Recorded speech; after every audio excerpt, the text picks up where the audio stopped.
there to go through this work together, and at the end, we want to achieve one goal: to become proficient in this field. Somehow, not everybody will become as proficient as needed, just like when you're graduating from school. Not everybody comes out equal, but the opportunities are endless from here. So we're going to try as much as possible to do the big things in a small way. So what the big guys are doing in cybersecurity, you should be able to do it uh, in a smaller scale right in your house, so that when you are opportune to get into an interview or a job, you will have not just book knowledge, but practical knowledge, and that is what we stand for here.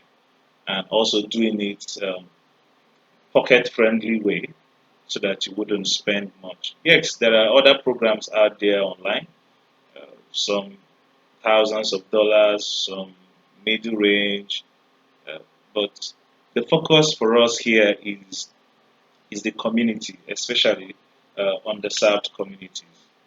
So let's kick off. We have mm, not more than an hour, 50 minutes. We might get up to 2 hours. We might get below that to today's class. So welcome to Cybersecurity Bootcamp. And like I said, my name is Mr. Brian, and I'm currently working as a cybersecurity support technician at Each One Teach One Tech. Each One Teach One Tech is a cybersecurity actually is an NGO that provides the tools and resources for needed to survive or to make success in cybersecurity for the underserved communities. And we've done so much stride, we've achieved so much as a company this year, and also as a community this year.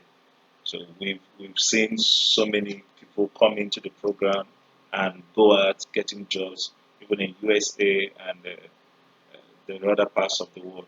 Currently, the company is in USA. I work remotely from Nigeria here, and um, I believe when I spoke with the boss today, he told me about some initiatives that they were trying to closing that will enable some of our staff be able to walk around the world globe while remotely while still working and doing work. So from this batch, from this boot camp, if you are someone that looks up to more advanced stuffs, something that is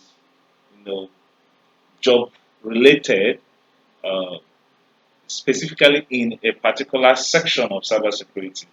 Okay, there are programs that we could refer you to. You get some discounts and get so many good landing fruits there, uh, especially with the NGO program.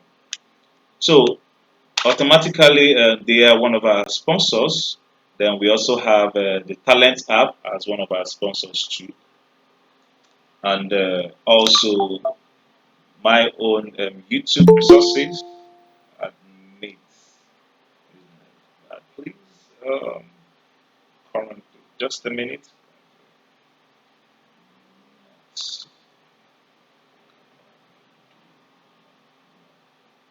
So we have someone joined us. So let's go in. Who is this program for? Who is this bootcamp for? So many people might want to ask, who is this program for? Is it right for me or not? So if you are a rookie, meaning if you are a core beginner, this program bootcamp is for you. If you've had some knowledge about cybersecurity in the past and you want to brush things up, this bootcamp is for you. And if you're a working professional, probably in another field that is not IT, we've had in the previous batches, we've had some people in the accounting, in I think we had Mr. Ola from Canada. I think he was in the accounting firm. So he joined us in batch 5. We've had people too from Ghana and other parts who are in different fields who want to get the basic knowledge about cybersecurity. Some wants to have it as an add-on to their resume for their jobs and the request jobs that they're going to be applying for in the future. Why some want to go into the field core, like they want to go into either the red team or the blue team, they just want to be there. So this, whichever level you are in, this program is for you. So at this point, I might want to ask to know the people that are in this batch, what level are you currently and what are you aspiring to get at the end of this program? So we'll go first with Mr. Amsalem.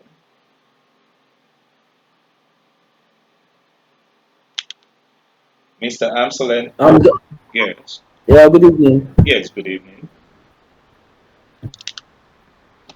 Yeah, sorry, your question again. Okay, we want to know what do you expect to get out of this program, and at the same time, which level are you? Are you a core beginner or a working professional, or you already know some things about cybersecurity?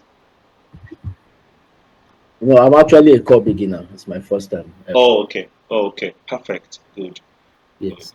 Okay. Thank you very much. Mr. Frank?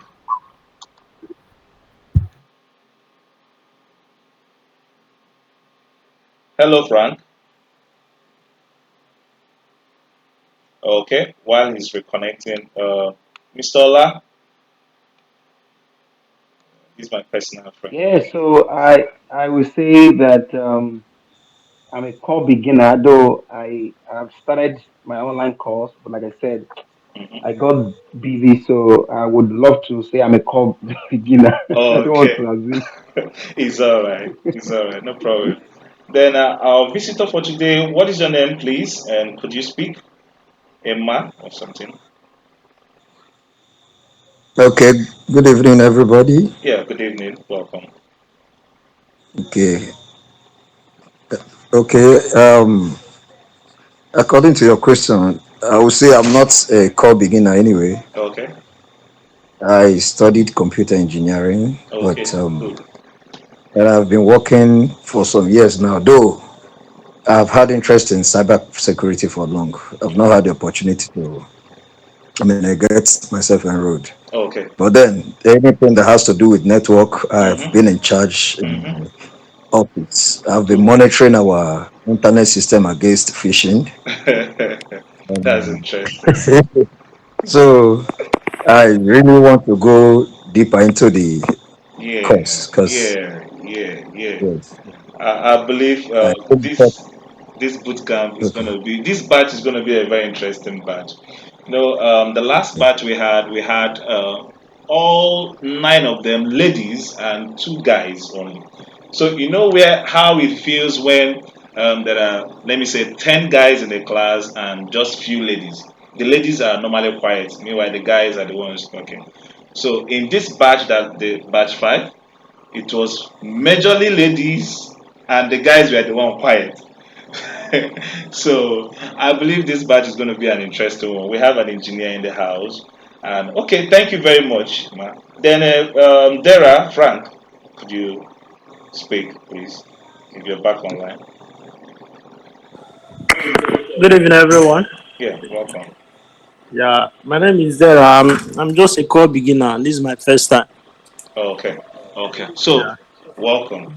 Thank you very much. thank Let's forge ahead since we've already known where we stand and we have a look at what we're going to get at the end of this program. So, at any point in time, if you are not measuring yourself up to par of what the program is giving, then you need to do some reassessments and pick up the pace. So this program is going to run for 7 weeks. We're going to have 7 live classes, which is every Friday we're going to have a live class. Then within the weekdays, the classworks or projects, whatever it is that is going to keep our hands busy. within the weekdays, much as possible to go granular. Then from there, build the tempo up, not to jam pack so many stuffs on learners, especially when it has to do with beginners, because it's very, very important. I had someone who came trying to join a badge, and I asked him, "Where have you been?" He said they had a physical class on cybersecurity. That he has to be very frank with me that for the past 3 weeks he has not understood anything. I said, "Why?" Said they were teaching them one network this, one network that, this up and down. I smiled. I know how it could be when you start teaching a core beginner networking. You can imagine someone who probably doesn't have an IT background, you just bump into teaching him networking. It's gonna leave him floating. So the program is going to be for 7 weeks, and the first 3 weeks to 4 weeks, the first 3 weeks to 4 weeks is going to be foundational and also preparing you for your first cybersecurity exam. Now, this exam is an external exam. You into the exam, into the training. Actually, you're going to get first a pre exam or mock. The mock is going to be in house. You'll be able to write it from your house, comfort of your house. The first mock is going to test how what you already know before joining the program, and then there is a training that goes in with it. At the end of the training, there is a final mock exam, which is going to grade you on so that you know whether you're fit to apply for the exam, the external exam. Now, this exam is free. Uh, it's free, but it's not free. Free in the sense that when you pass it, you're going to stand a chance to get your international certification, joining the bigger community worldwide, which is the ISC2 community. They are the ones organizing the exam. So you will be able to pick your exam center matching your environment. Probably if you are in Lagos, for example, I'm in Lagos, Aja. When I took the first time I took the exam, I picked a location that is in Lekki. Okay, so the locations they pick are CBT centers that are probably internationally accredited. All standard protocols concerning examination are being observed. So you go with your mode of identification, you sit, you write your exam clearly, you come out, you get there, and immediately you are submitting. Before you get to the receptionist, the result will be printed out for you, so you know whether you passed or not. Now, it is very vital that you pass the exam. Prior to this time, um, if you fail the exam, if you want to retake it, the cost is $199. Is worldwide, is on their site. When you want to retake the exam, it costs $199. And if you're in Nigeria, you know that that's a good sum of money. Even at that, I see it as one of the lowest hanging fruit certifications in cybersecurity. But this avenue and opportunity being given to us to write it free is a very nice one. So when writing, ensure you're prepared, you have every information ready. And we are going to help you to put you on that pedestal to be able to take the exam and ace it once. So, secondly, if you do not pass it, then you have an opportunity to join the NGO program. They have vouchers that could slash off the $199 for you so that you could retake it. But we expect that you pass the exam. Okay, that being said, what are the learning goals in this program? Like I said, the foundations of cybersecurity, we're going to go through it. We're going to gain essential knowledge. Mr. Mommy. Mark, you could mute if David, kindly where's mute. the other power bank? Let me mute. Let me help you unmute so that when you come back, you will focus. Is also worthy of note that after every live class, every class is recorded. So at the end of the class, you get the recorded version of the class, so that in case you missed anything along the road, you could always go back to catch yourself up again. So there is a recorded class. You also have access to the folder, your batch folder, where all the materials that will be required and your recording sessions will be in that folder, so that it's going to be organized. So, the learning goals, we're going to go through the foundations, gain essential knowledge of cybersecurity concepts, including threats, vulnerabilities, and defense mechanism. Then we're also going to go into introduction, basic introduction to Security Operations Center, understanding the role of a SOC, that's a short form of Security Operations Center, and how it operates. So, for example, Mr. Ma, the engineer, what you're doing for your company, why is not officially a role assigned to you? You are partially working as a security analyst, and what you do is the job function is found inside Security Operations Center. We are going to see how that plays out when along on the program.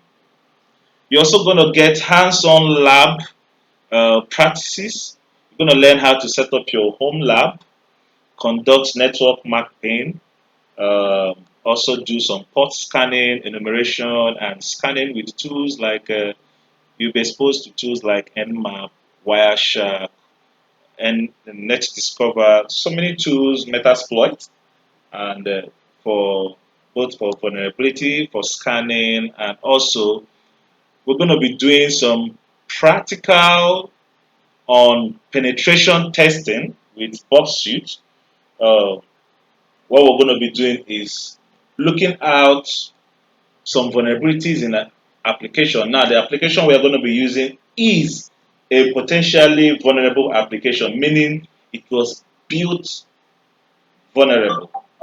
Okay, so it's built that way so that people like you and me will be able to use it for practice. I'm already on class. So we also get some hands-on introduction to cybersecurity platforms, where after the program you could find get your hands busy even after the program and keep your hands skilled. Even though some of those most of the platforms online are under premium subscriptions, but some of them offer daily free access. What do I mean? For example, the machine they use to help you to work, if you are on paid version, they allow you to use it throughout the whole day. But if you're on free versions, uh, probably you get only 1 hour to use it, because most of those machines provisioning them are costly. So in order to give the students or the learners a landing food, they give you 1 hour. And most times I think I love that 1 hour precision, because when you feel like you have the whole time, you tend to lose focus or lose grit. But when you find out that you have 1 hour, you're looking at your screen and your time is going, the countdown is going, and you're expected to find a particular stuff on the system or on the work. Yeah, your brain will work faster. So it's always encouraging to start first with the free versions. Then, if you have need for going premium, then you are allowed to do so. Okay, going ahead, the proceeds for this program. Um, you will have opportunity to get certificate of bootcamp completion when you successfully finish the program, acing the exams, and of course doing the practicals, and showing that you are worthy of the certification. But the most important certification is this, the second one, which is the ISC2 certified in cybersecurity. which is internationally recognized. Okay, you're going to achieve this certification when you've successfully finished it. And also, before you finish this training for the ISE tool, there are badges for every. I think there are 5 domains. For every domain, you earn a badge, and those badges are good for you to flash them on your CV, flash them on your profiles to mark dominance on those platforms. You also get access to follow up and support so far as you stay in the group or you have my contact, you have my time. The only time I might not be able to respond to you is when I'm sleeping or when I'm eating. But apart from that, when you send a message in the group, someone else might reply. I might reply. Everybody out there is out for success for each one. You also get access to training resources in case you need extra help. Okay, so welcome to week 1. Before we go ahead, feel free to ask any question or make any contribution before we go ahead. Thank you very much.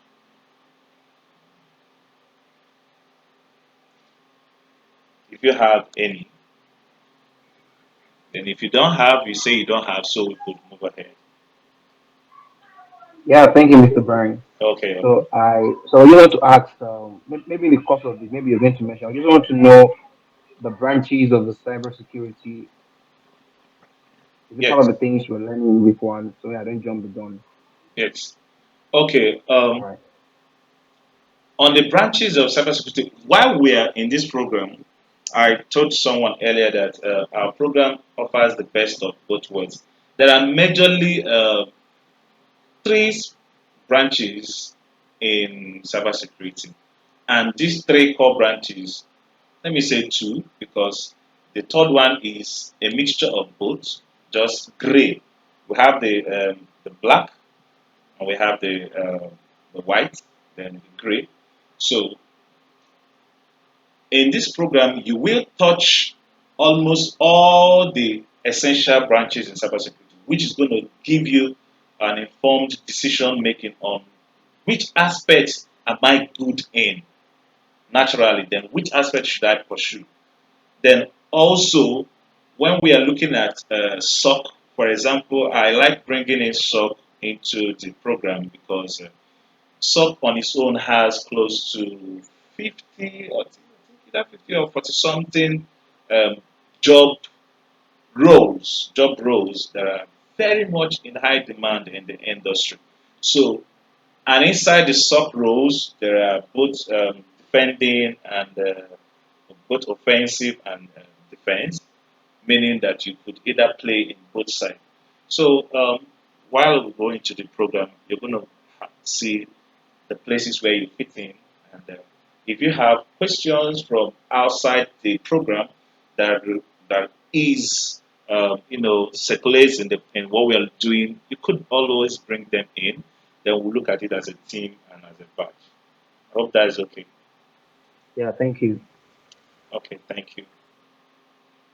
Any other question or comments so we could move ahead?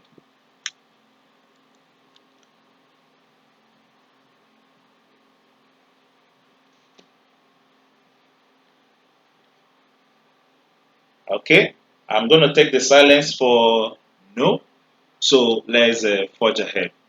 So in this first week introduction, we're going to go into introduction to cybersecurity on a lighter base, introduction to SOC, the jobs and the fields, and you're going to have a video material to board down SOC as a subject and as a field, which is Security Operations Center. And the good thing about this bootcamp is, and towards the practical is, when you're doing the practical, you will be able to pick some skills that might not even be on the outline, but when we go through them, you will have the desire to you know push yourself the more to get them in your fingertips. So, what is cybersecurity? What do you understand by cybersecurity on a lighter scale? However you understand it, I want to hear from you. Mr. Amsalen, what do you think cybersecurity is? Well, I think it's a means of protecting data on the web. That's protecting, providing privacy, protecting one's delicate data Okay. from hackers, from prying eyes, and the rest of it. Yes, yes. And also, a branch of cybersecurity helps protect um, the infrastructure or the whole data stock from natural disasters too. Natural disasters too can also be a form of threat to what we have. For example, I think I had an illustration that we had recently where you can imagine, let's say, Mr. Anselm, you have a supermarket and or you have like five supermarkets across the nation. So when you changed the goods, when you got new goods, uh, you pushed out updates for the new prices, and before the updates reached, your system crashed, and before you get your system to work, it's going to take 2 or 3 days. Of course, you know that from the next day, all the branches are going to start selling, and probably they'll be selling with the old price. It affects you, it affects your business. So a branch, a particular part in cybersecurity ensures that uh, there is backup in case of such eventualities, so that once such things happen, you fall back to your backup, then you know avoid or mitigate some losses that would have happened, especially financial losses and other losses. So, as you rightly said, cybersecurity refers to the practice of protecting systems, networks, and programs from digital attacks. Okay, then these attacks are usually aimed at accessing number one, they could access, they can change or destroy sensitive data or information. At most, they could extort money from users or also interrupt normal business processes. So these are the kind of stuffs that we try to keep information safe from. Now, note in today's interconnected world, cybersecurity is critical to ensuring the safety and security of our digital lives. Day by day, we find out that everything is going digital. See, now we've entered the era of AI, artificial intelligence. There is, if changes were happening in a speed of 10, now changes could happen in speed of 1,000 because of artificial intelligence. What's your normal computer or what? Let me just paint this example. 2 years ago, when I wanted to do a research, I had to pay someone to help me, pick the information from Google, do some research for me. But today, I can't call anybody for my research. With AI, my research could be done in less than 10 minutes and everything intact.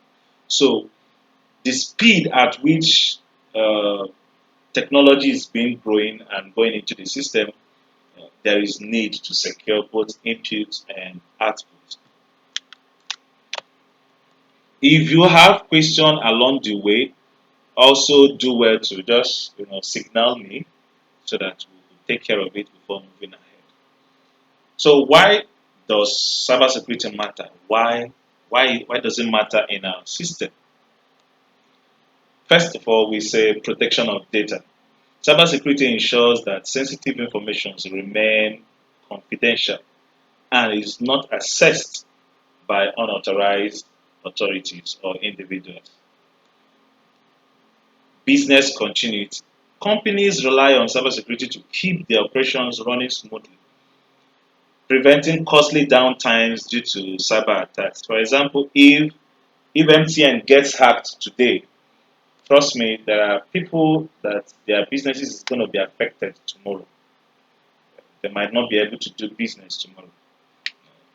If our network system in Nigeria gets hacked, or something happens, even the light, when our national grid, apart from physical damages, when the system, electrical engineering system, there are systems, all these things work on on the back end with systems. So if such systems are being intercepted, there are problems going to happen.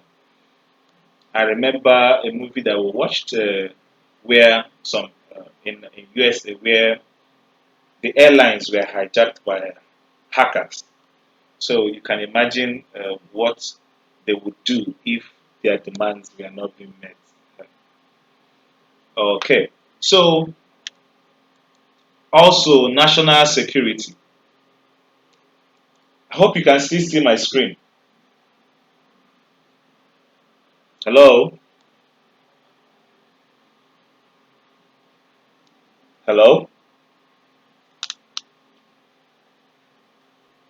Yeah, we can see it. I can see it. Okay. So okay, Frank. Yeah, Thank you you. can see it. Okay. Yes, can see. So national security, protecting critical infrastructures and national interests from cyber threats, just like the airline that I told you about. So the the use case and your profitability or your need, or let me say your usefulness goes across personal, it goes across individual or just your company. See, the skill you acquire might be needed at the international, or sorry, on the national level in your country, wherever you are, and it goes a long way to stress what or the importance of cybersecurity. So, moving ahead, there are three core concepts in cybersecurity, and these three concepts forms the basics of everything that we are trying to achieve in the industry, and we call them the CIA triad. CIA. C stands for confidentiality, then I stands for integrity, then A stands for availability. So these three forms a block a three chord hold in cybersecurity. Everything you're doing in cybersecurity has to have an element of these three things in it: confidentiality, integrity, and availability. So the CIA threat, just like we normally call it in the firm, the first one is confidentiality. So let's have Frank kindly read out the first one.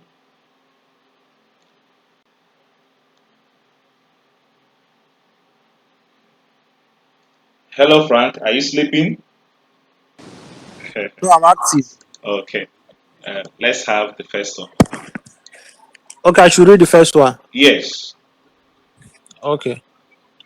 Ensuring that sensitive data is only accessible to those with appropriate permission. For example, encrypting sensitive emails so that only the intent, intended recipients can read them. Exactly. So this particular hold or this particular concept, confidentiality, ensures that sensitive data is only accessible to those with appropriate permission. Most times when you're sending mails, there are mails that everybody cannot read. For example, when the bank sends statement, they send it with passcode. So if you are not the owner of the statement, you might not be able to read that statement. So they will give you, they ask you to use some kind of codes to open your statement. Then we have integrity. Mr. Ola, can you help us with integrity? All right, maintaining the accuracy and completeness of data. For example, using checksum or hash functions to ensure that a file has not been tampered with. Yes, integrity comes to play very, very importantly in cybersecurity. So to maintain accuracy and completeness of data, some standards, some technologies are being put into place. to ensure that a file has not been tampered whatsoever, either by accident or by mistake. So the last one, which is the third one, availability. Okay, Mr. Anselm, you could take this for us. Okay, availability, Yes. ensuring that data and systems are available when needed. For Mhm. example, using redundant systems to ensure that the website remains online during a hardware failure. Exactly. So these three concepts, they they form the bedrock of cybersecurity: the confidentiality, the integrity, and availability. When you're studying for the exam, ISC2 exam, these three concepts are going to be broken down in practical basis, where you're going to see them for what they truly are and what they stand for. So let's look at some use case. Let's consider a hospital's patient database. And we say that confidentiality ensures that only doctors and authorized personnel can access patient record. Only the doctors and authorized personnel. The security guy outside there should not have access to patient record. Yes, he should have access to what's it called, attendance booklet that is on the gate, but he shouldn't have access to patient's database. Then the integrity plays a role where it ensures that the data entered by one doctor isn't altered by another, either accidentally or maliciously. Okay, this is a use case of integrity. Then availability ensures that the database is accessible even during peak times or emergencies. So you could see a practical use case of the three concepts of cybersecurity: confidentiality, integrity, and availability. Okay, let's forge ahead. Now let's jump into threats and vulnerabilities, because wouldn't cybersecurity would not be complete if we do not talk about these two brothers: threats and vulnerabilities. A vulnerability is a weakness or flaw in an operating system, in a network, or an application. In a simplified concept, we say that weak points in your computer or your network that hackers can exploit is called vulnerability. When you have a weak password, what is your password? You say my password is your date of birth. It's very weak, and it is your system. If that's your password to your bank account, then it is vulnerable to some attacks from the outside world. Example: using weak passwords is like leaving your front door unlocked, or even if not just unlocked, using a flush door, a flush wood door for your main entrance door. So if you have plywood as your door and someone wants to come in, how hard do you think the person has to push to bring down the plywood? Very little effort, and the plywood is down. So the same thing applies to system security. Okay, a threat actor is someone who tries to exploit vulnerabilities to gain unauthorized access to data or system. Now, this is what the society calls a hacker, but industry-wise, a hacker is a security analyst or a cybersecurity personnel who fishes out vulnerabilities in systems and goes ahead to fix them ahead of eventualities. So, but you know, with the events of time, people don't know the difference between a hacker and a threat actor. So they call both of them the same name. But officially, a threat actor is someone who does the bad things. He tries to exploit vulnerabilities to gain unauthorized access, or to go into data or systems. If our timer times out, I will be able to generate another time at that time. I will generate another time and send it to the group so that you join ASAP, then we could random. That's if we are not done in the next 15 minutes. Okay, so note security vulnerabilities can arise for so many reasons, including misconfigurations. Okay, our engineer in the house could attest to it that when you are setting up your system or your network and there are design flaws, it opens the room more for you know vulnerabilities and attacks. Even outdated software versions could open the room more for attacks. That is why product owners they will always send out patches to update their systems and their applications. So basic security measures on a lighter scale, using strong passwords, creating complex passwords and changing them regularly to prevent unauthorized access.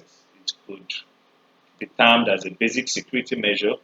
Then regular software updates, like I said before, when you keep your software up to date with the latest patches to close vulnerabilities that could be exploited by attackers. I could remember a couple of days ago, I was looking at I was scanning a mobile network and I found out something on one of the ports. I went to look it up, the proper way of looking at vulnerabilities, and I found out that that particular port, what the system or the service running on it has a vulnerability that hackers could exploit.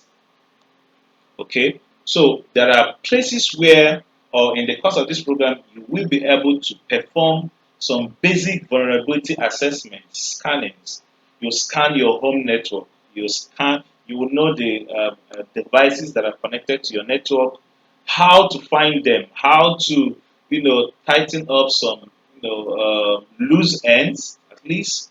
So, in nutshell, doing the big things in a smaller way, just like I said before.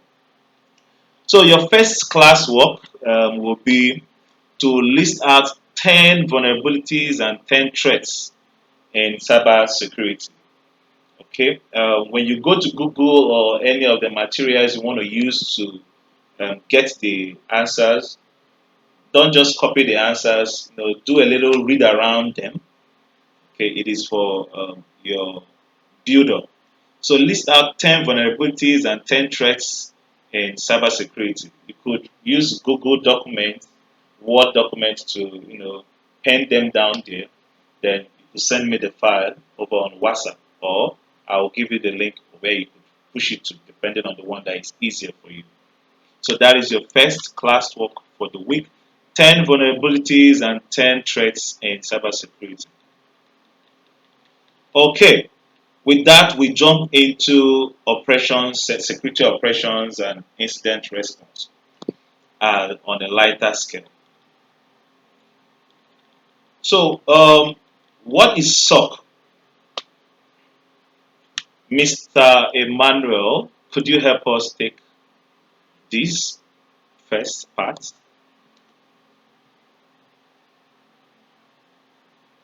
Are you still there, Mr. Emma? Okay, if he's not there, let's put ahead. A security operations center, SOC, is a centralized unit that deals with security issues on an organizational and technical level. Security Operations Center, SOC, is a centralized unit that deals with security issues on an organizational and technical level. So, the primary function of the SOC is to monitor, detect, analyze, and respond to cybersecurity incidents using a combination of technology solutions and a strong set of processes. So, Mr. Ma, when you said you were in the forefront of your company in the network area, trying to keep them away from phishing, and etc., you are actually playing a role in the SOC environment. You could see that here, right? Okay. Yeah. So the primary function of a SOC analyst or the SOC environment is to monitor, detect, analyze, and respond to cybersecurity incidents using a combination of technology solutions and a strong set of processes. So, basic roles in SOC, we have, like I told you, over 40 something roles in SOC, but I'm going to point out just the first three, or the three that I believe that cuts across or spread across every one of them. The first is a SOC analyst. So these guys, what they do basically is they monitor the network for suspicious activity and respond to alerts. When there are issues or when there are incidents happening in the system, they are the ones at the forefront to see, to get the information firsthand and respond to it. Incident responders. These are professionals that manage the response. So when the SOC analysts, when they raise the alarm, the incident responders take the alarm from them and read out, verify what these the SOC analysts have raised, verify them to know whether they are correct and whether they are in line, then work on them. Okay. Now, the third group are the threat hunters. These are the proactive ones, the ones who go ahead. They don't wait for the incident to happen. They are on the offense side, offense. The SOC analysts and the incident responders and everybody on their level, they are on the defense. They are in the blue team. The red team guys are the guys on the offense. So we have the blue team and the red team. If you are in the blue team, you'll be working on the defense, monitoring, analyzing, responding to incidents. Then, if you're on the red team, you have skills like computer programming, smart analysis, etc.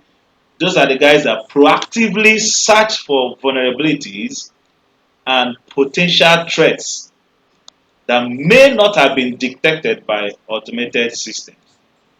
These guys they go out there and they hunt for these issues. So, is there any question on the roles, these three roles on SOC,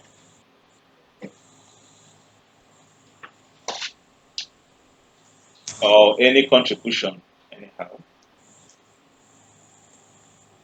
Yeah, so my question is, can someone, like we are in the class now, can someone have the knowledge of the three, the SOC analyst, incident responder, and the threat hunter? Yes, obviously you can. Like I told you, there are up to 40 something roles. You're going to see all these roles ahead when we get to probably in week two. So, the roles, I will advise you to start with one, get good at one. Now, there is no how you will Yeah. get good at one that you will not, be able to know what is happening in the other side. For example, Mm, I work in the SOC environment, but at the same time, mm, when I monitor systems and get alerts, I do some threat hunting. I go out and look at what is this person that is trying to access this system. Who is he? Where is he coming from? What does mm, he have? So when you're doing one of the job, you are bound to know, step into some other arenas. But as you now all get right. better, you can now diversize. You say, okay, I am good in SOC analyst. Then I want to become a Mm, threat hunter, then you now start mm, working on those ones so that when you are out there in the field, you could get more edge above others. But I must tell you that it takes time, like every other skill, it takes time and patience to yeah. build these skills over the years. But it's surely what it is, very, very worth it. All right. That's clear. Okay. Another question. Okay, go ahead. Yeah. Like considering the first one, the SOC analyst, you are the only person who has the awareness of, I mean, this kind of attack. Hmm. How do you, I mean, sensitize the other people in the office to be careful about links, like phishing links? Yeah, yeah. Because some of them, when you click it, you see that, I mean, it appears, I Original. mean, original. Yeah, I And some understand. of them will require you to make input, like submitting your credentials. Hmm. Hmm. Immediately you click it, it redirects to their own end. Of course. So is it that the SOC analyst will sensitize the co-workers, I mean, about maybe not clicking anyhow link, Hmm. I mean, Hmm. that comes through the email or kind of pop-ups? Yes. How your organizations handle that? Okay, so it's part of your job role as a SOC analyst to Okay. educate the staff. For example, if there is a known attack, for example, let's use this phishing one, and we know that people fell victim of this all the time. First of all, the first thing is to get the organization, get the management to pass it out as a rule or a policy for awareness. You see, they Okay.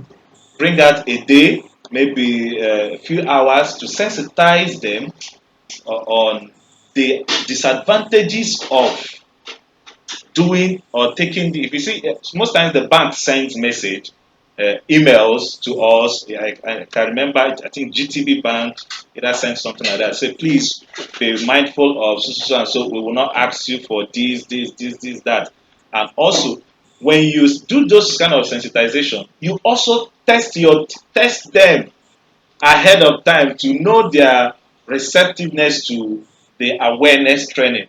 For example, in some organizations, when they do this awareness training, they go behind to send, to test their workers, send them these links, the links that are supposedly original links but coming from the outside environment, to see how many of them will Yeah. actually fall in victim to it.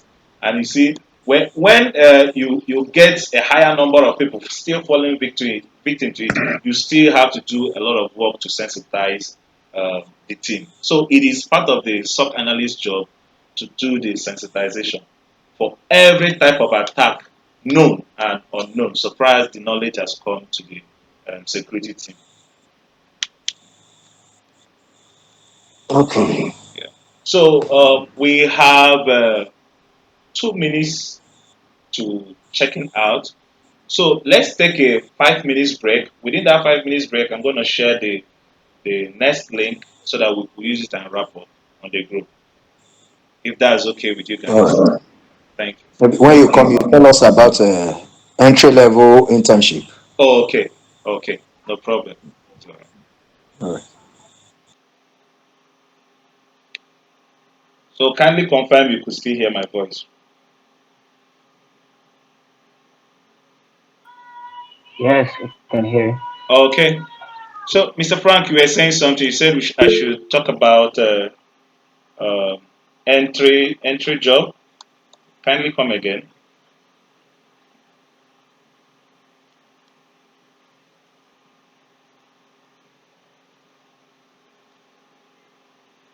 Hello, Mr. Frank. Okay. So before we close, you could ask the question again. Let's round up. So these SOC guys, why they work, they have SOC tools and technologies. There are tools and technologies used in the SOC environment to work. Likewise, every other aspect of cybersecurity. Okay, and how do I share this? Mat? I think I have. Let me share something.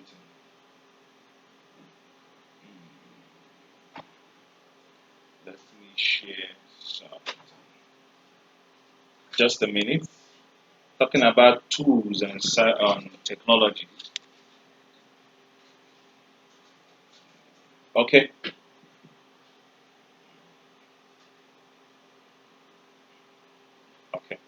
I'm going to share it to the group once we are done so that everyone could have a look at it. So it is like around cybersecurity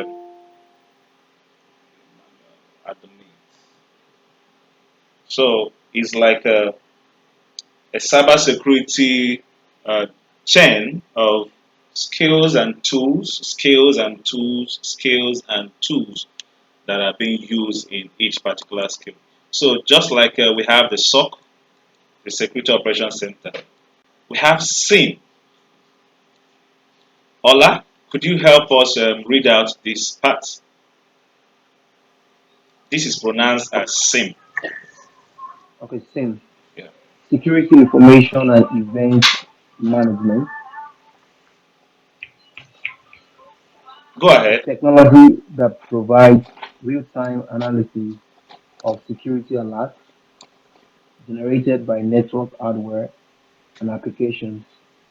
Example, Wazuh, Splunk SLOC, and and NTOP engine.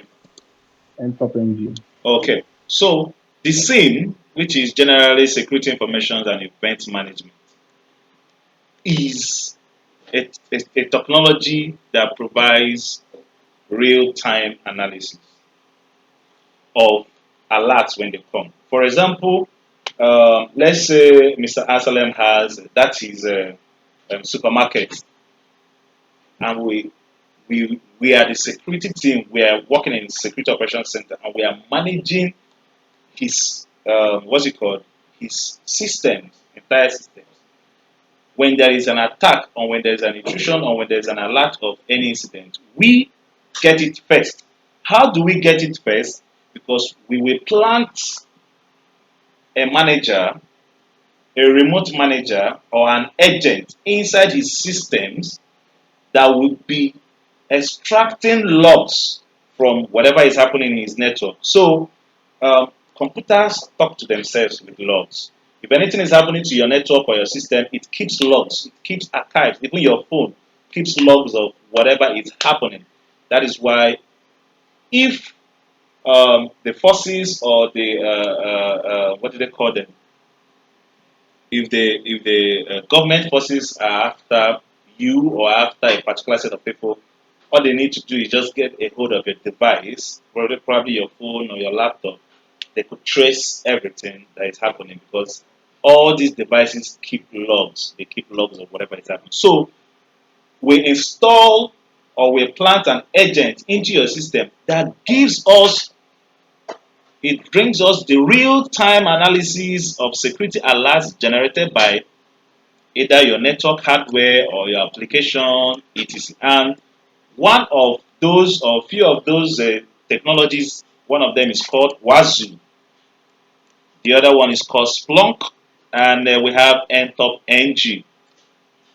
And I'm going to show you what the Wazuh looks like, so we could have a practical view of it. So let me try logging in. Okay, I have to go to the. Let me go to dashboard. Now, what I'm showing you is go to overview and log on. What I'm showing you is actually a work environment. For example, this is not recorded or a stagnant site. This is a work environment. When I resume to work every day, I come here to look at alerts, security alerts from the systems of the companies that we are monitoring.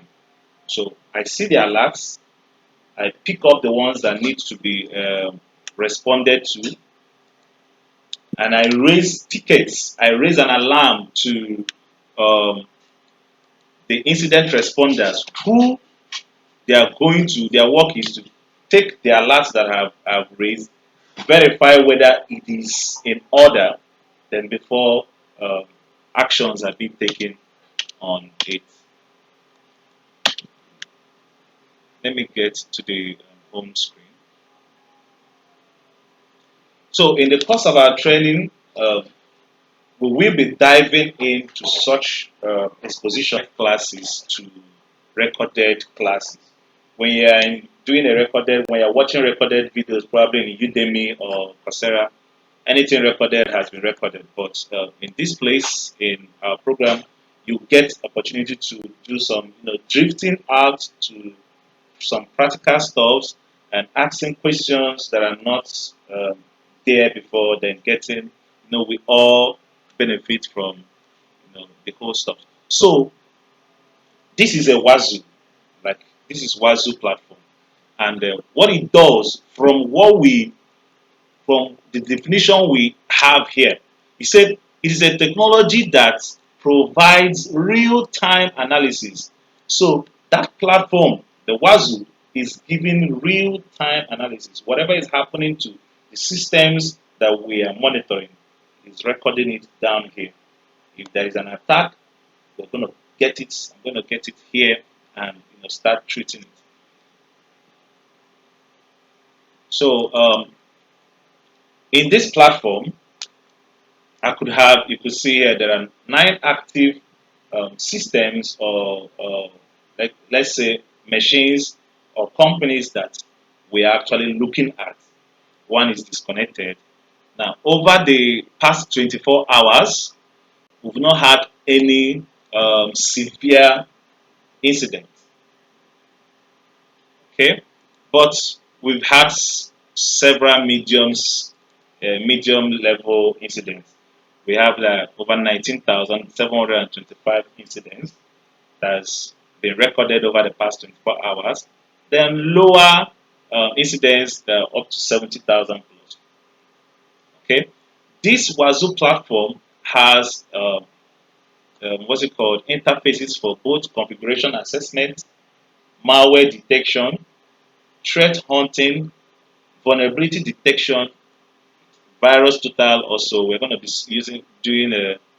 we're going to be using Virustotal when we are looking at some attacks very soon.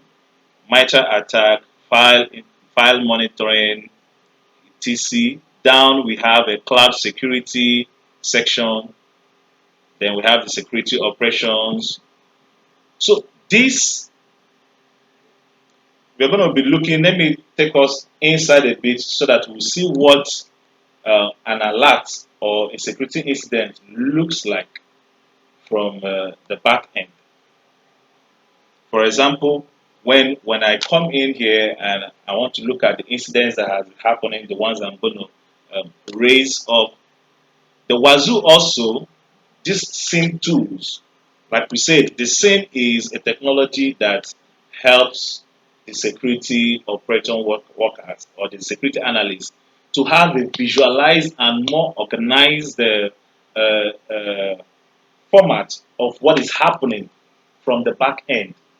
So, for example, I could have this dashboard gives me a simpler view, at least makes me know specifically what is happening where and where I should go to. Because when you're talking about the computer itself or the network, there are several things happening. Even logging in and logging out is an event. When someone logs in and logs out is an event. But the difference between that one and the logging in and logging off of an actual attack is seen by the SIM, because the SIM extracts all these things, then let us know the ones that are high severity, the ones that are low, the ones that you should go out to look at. So, for example, authentication failures. We have 27,605 authentication failures, and successes we have that 3,167. Okay, now let's look at this analysis. If you are a security operation worker or a security analyst, cyber security analyst, and you come to work and you find out that there is an alert coming out from one of the systems you're watching or monitoring over, and when you go in, you find out that someone is trying to, or there is a login attempt, several login attempts, probably 5, 10, 15, over the space of 1 minute. What do you think is happening? Mr. Amselin? An attack, I guess. Okay. Ola, what about you? Yeah, it's either someone is trying to hack into the system or Yeah, something related. yes. Mr. Manuel? Yes, somebody is guessing. I mean, Yeah, okay. guessing the pattern. Now, Cannot permit. now you're getting where you're coming from. You see, someone is trying to guess, so he's doing it the first time, second time, third time, fourth time, fifth time, sixth time, over in a space of just 2 minutes or 1 minute. So the owner of the system or the rightful owner wouldn't have or do take that kind of step before he logs in. Probably when he tries the first time and he gets the wrong one, second time wrong one, it should give him concern that why am I not being able to log into my system? So he will now go ahead to find out, maybe seek help from the customer care.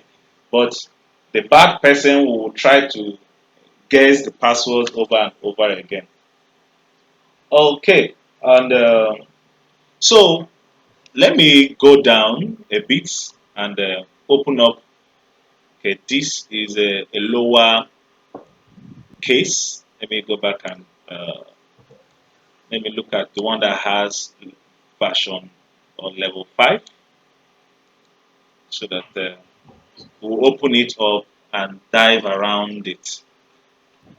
So also the Wazuh or the same tools, they're able to classify incidents in order of how high or low or medium they are so that the security operation personnel will actually know what to invest his time in. Okay, let's look at this one that has root level 3, even though it's looking more like a system failure or something. Okay,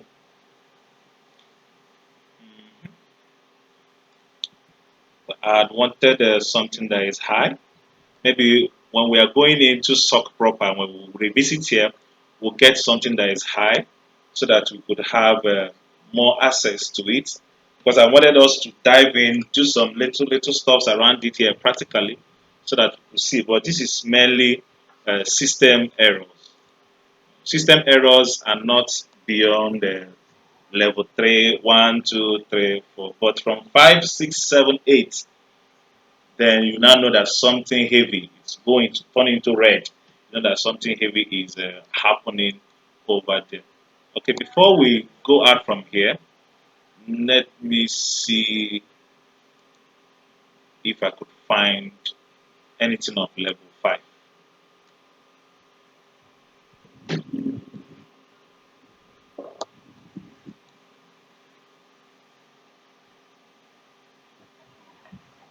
Threat hunting, threat hunting.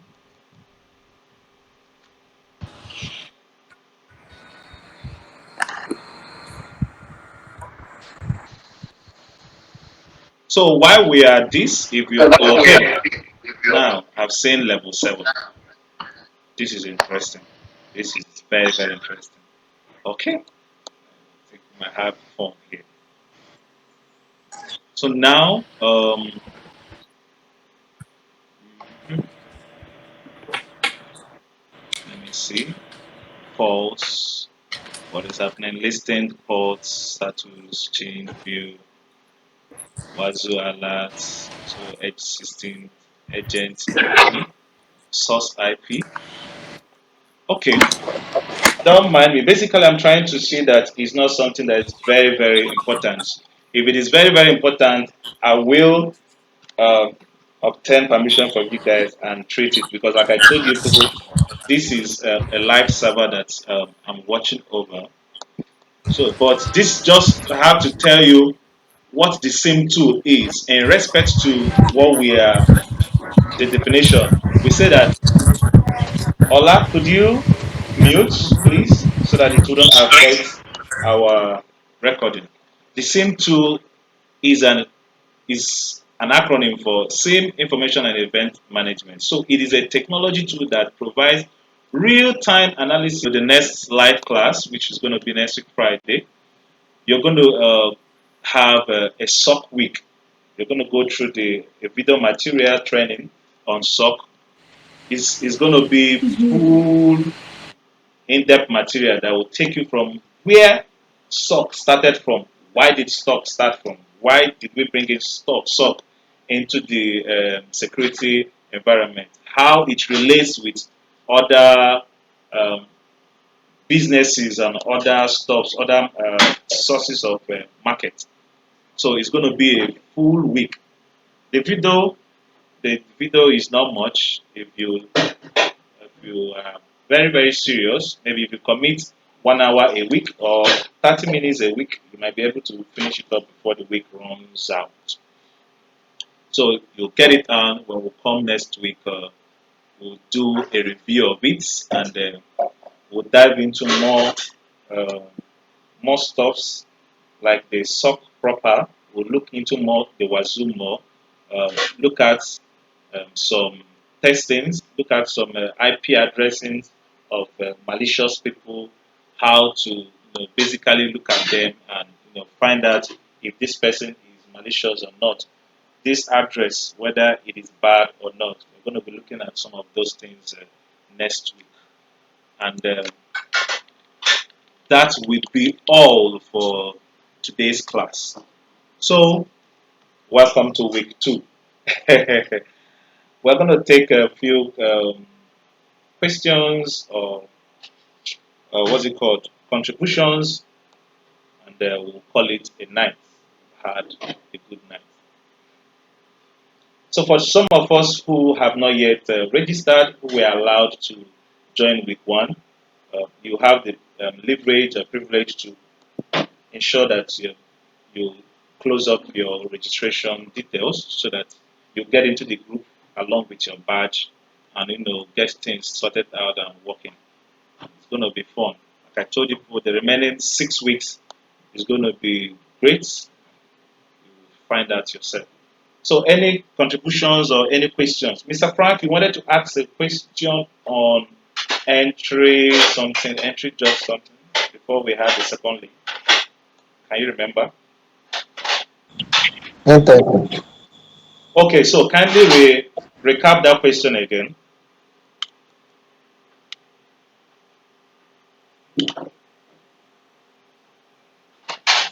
Entry level internship.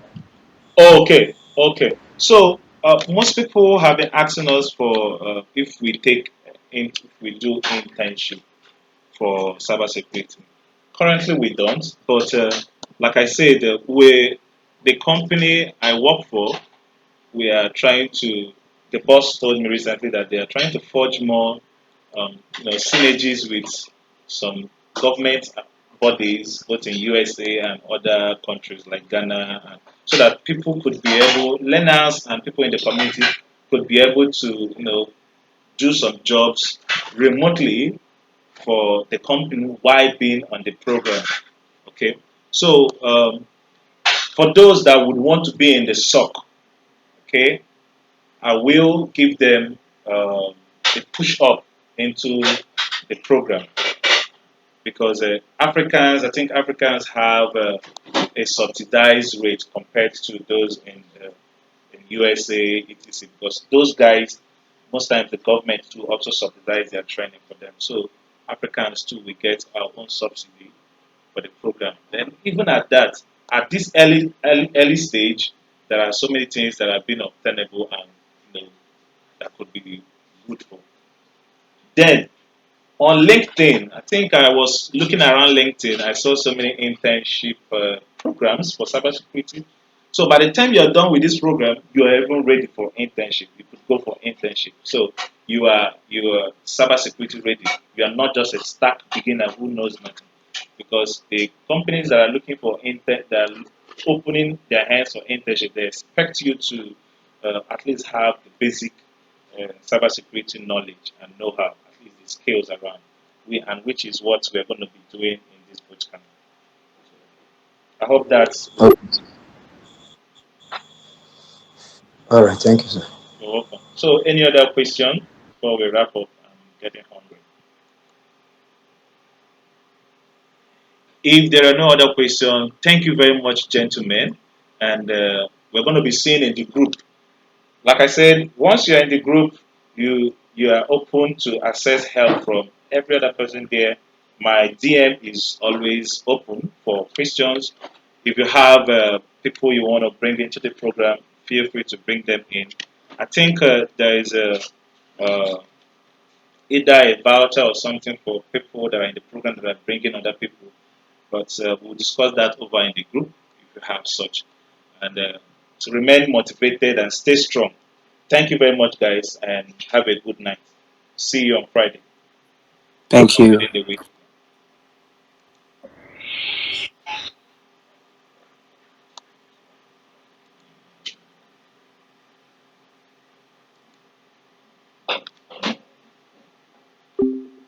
Oh boy.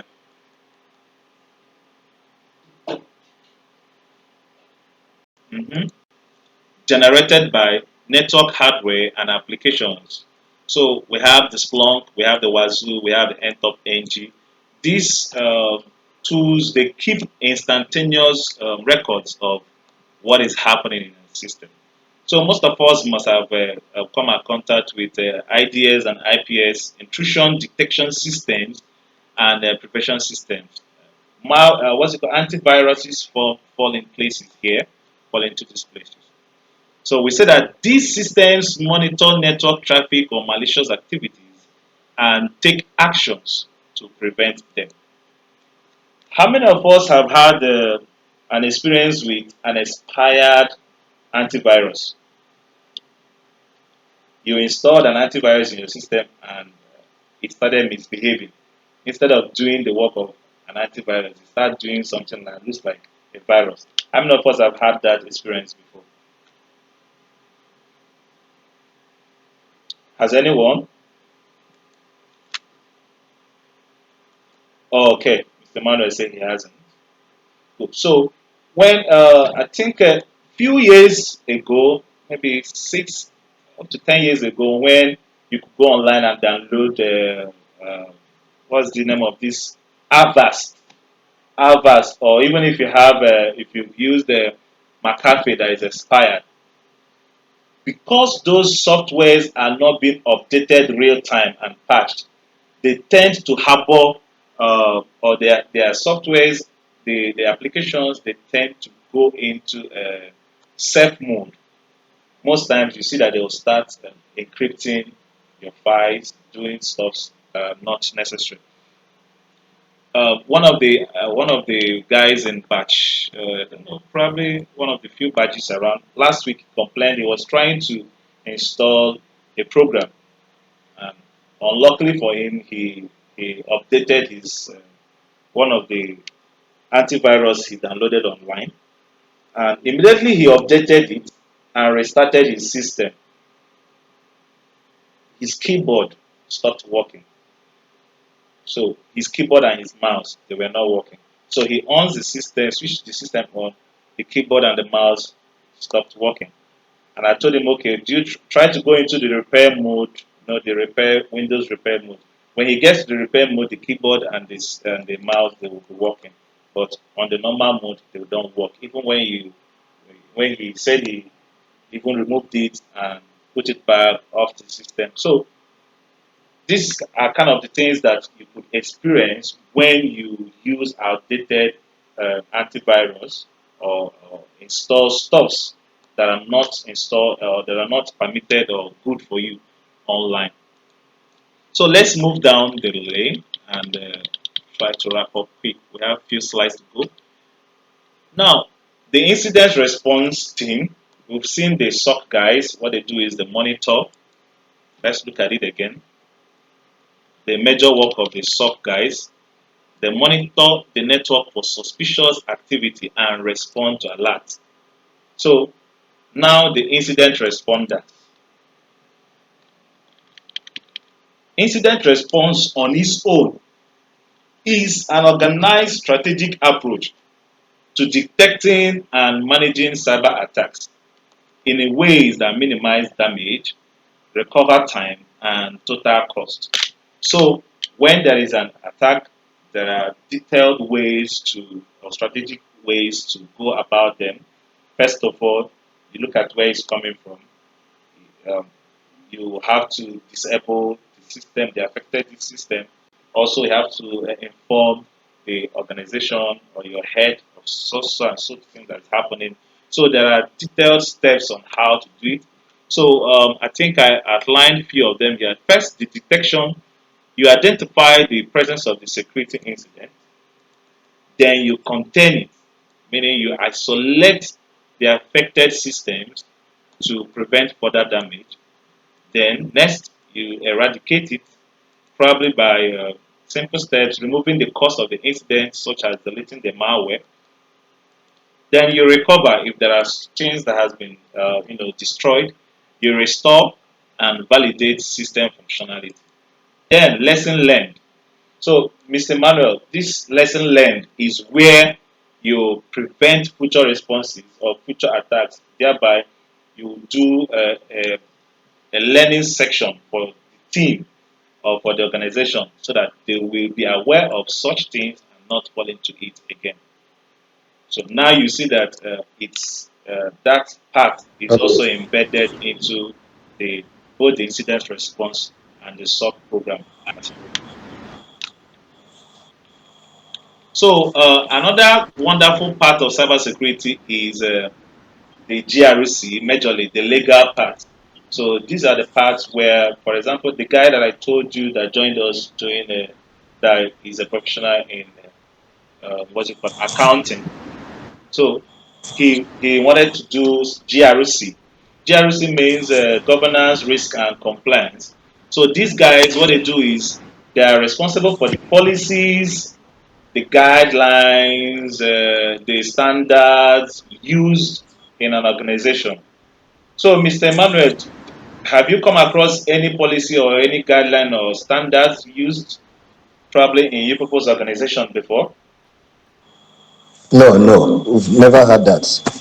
Okay, so you people are running on auto cruise. That's pilot. Is that right? So, Anyway, it's a government organization, so we don't care much about that. oh, you see, but that's Yeah. actually where you see Nigeria is our country is blessed. Hmm. You We don't see, have much to protect. okay. You see, uh, the level of protection too boils down to the importance or the weight of the asset you are protecting. Yes. Okay.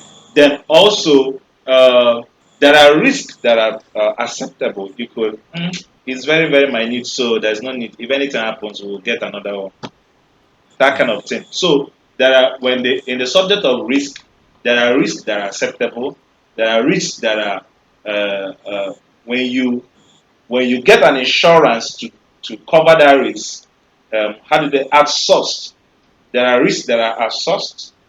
Uh, there are risks that are yes, we've talked about the ones that you can accept. There is one that you can prepare to mitigate yourself. So all those things you're going to look into them also in the training against the examination, the ISC2 examination.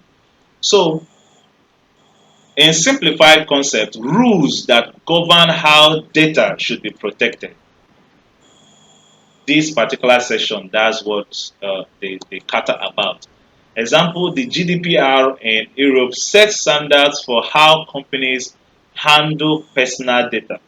In fact, not just handling personal data, even data that is not being used. For example, you have an account with an app, and after you dealing with them, you're no more using the app. There are still rules on how your information is to be discarded, how your information is to be destroyed. Okay, in the office you have the shredding machine that could shred emails that are no more used that have sensitive information. So likewise, data that are stored inside the systems and applications. So your second class work will be you add this to it. Which bodies in Nigeria or your country, wherever you are in, sets the standards for how companies handle personal data? Which bodies in Nigeria set the standards for how companies handle personal data? So this will be your second classwork you're going to do within the week, like in addition to the sub material, sub video for the week. Okay, so we've come to the end of the introduction class today. Sir, The please yes, don't be angry. no Repeat problem. the yes. Oh, okay, okay. Which the first one? Who can remember the first one? The 10 vulnerability and Vulnerabilities. threats in Yes, in cybersecurity. cybersecurity. Yes, thank you very much. So the second one here is list out which bodies in Nigeria that sets the standards for how companies handle data. Okay, so uh, you list them out and we'll have them. So over the week,